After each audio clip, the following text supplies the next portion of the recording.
pas shpërndarjes së parlamentit është e rëndësishme që është miratu ligji për lojnat mesdhetare dhe është kriju një bazë ligjore e cila mundson vazhdimin e përgatitjeve, gjithsesi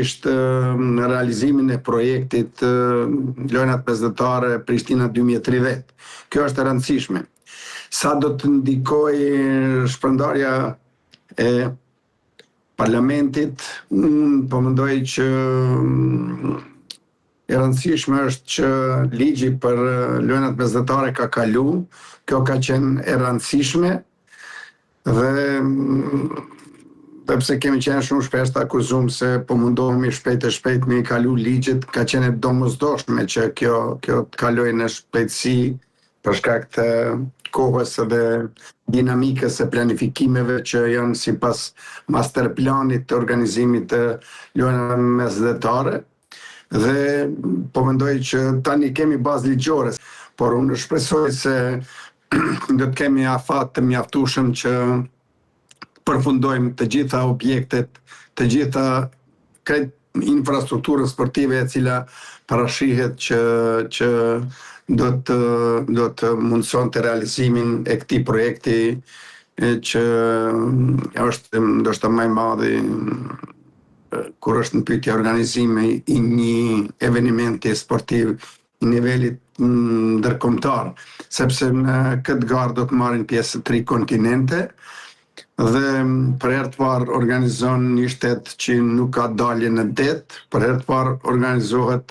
është bashkëorganizim me Republikën e Shqipërisë, sepse ju dini që garat në lundrim ekipor dhe lundrim individual do të mbahen në Durrës.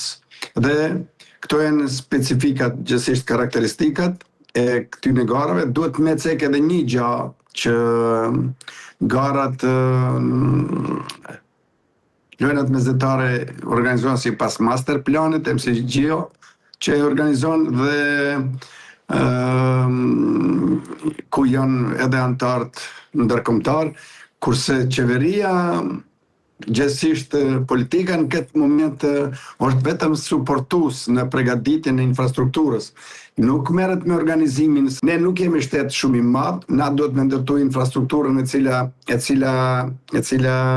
edhe pas lojrave mesdhetare do t'i shërbente sportistëve tanë, sportistëve të Kosovës, dhe kjo është shumë e rëndësishme që do të thotë nuk do të me ndërtu infrastrukturën të cilën me njëherë pas lojrave mesdhetare mundemi me lënë anësh edhe me u shkatru ajo, sepse na nuk e kemi atë luks, por e tërë infrastruktura e cila e investohet në mënyrë të planifikuar, ku këtu japin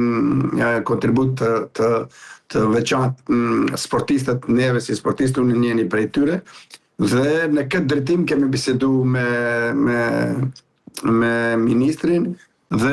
gjithë mendojnë se na duhet me pas stadium me 50.000, 60.000 shikus, 30.000 shikus. Na duhet me ditë një gjatë kjo, jemi shtet 1 milion e gjys 2 milion banor, dhe neve na duhen stadiume maksimumi 15.000, 20.000 shikus maksimumi. Për shkak të kostës së mirëmbajtjes, sepse një stadium me 15-20.000 shikus, varësisht prej cilësisë së stadiumit, kosto e mirëmbajtjes është prej 3 deri në 15 milion euro. Kurse për një shtet vogël, këto vlera janë shumë të mëdha. Nëse kishin me qenë 10 stadiume nga 7 milion euro, nga 10 milion euro, ne duhet në vit 100 milion euro me i harxhu për mirëmbajtje, që është kosto shumë e madhe për neve, është kafshate e cila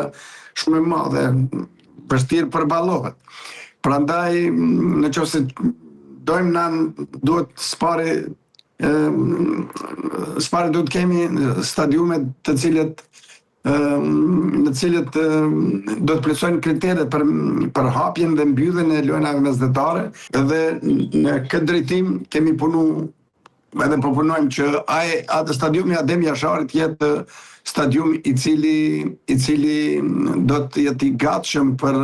hapjen e lojrave mesdhetare.